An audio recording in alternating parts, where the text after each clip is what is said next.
Hello मित्रांनो, नमस्ते.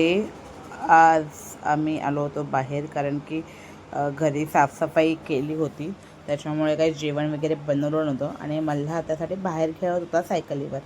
आणि तो सायकलीवरून एवढा जोरात पडला की तो जोरात हातावरच पडला आणि तो हात स्वेलिंग व्हायला लागली.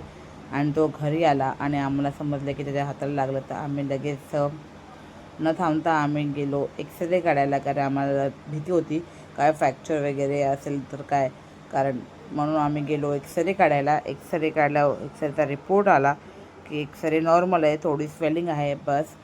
मग आम्ही तिथून निघालो आणि त्याला खायचा होता पिझ्झा, म्हणून असं त्याला जेवण चपाती भाजीचाच नाही, पण तो पिझ्झा मस्त की हाताने खातो. आणि तो पिझ्झा बघा तुम्ही, चांगला साफ करून टाकला.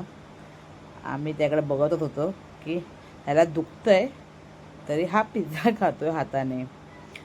नंतर आम्ही गेलो होतो बाहेर जेवायला आणि तो थोडा अपसेटच होता, कारण ते स्वेलिंग होती, ते दुखत होतं. मग मी थोडं त्याला करत होते, कारण त्याला पॅम्परिंग केलेलं खूप आवडतं.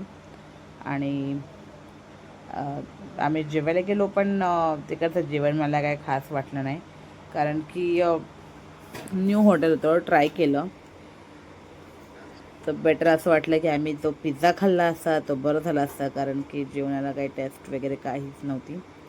पण आम्ही जेवलो, कारण की काही ऑप्शन नव्हतं आमच्याकडे. आणि मल्हारशी मी मस्ती करत होती. आजच्यासाठी एवढंच बरं का.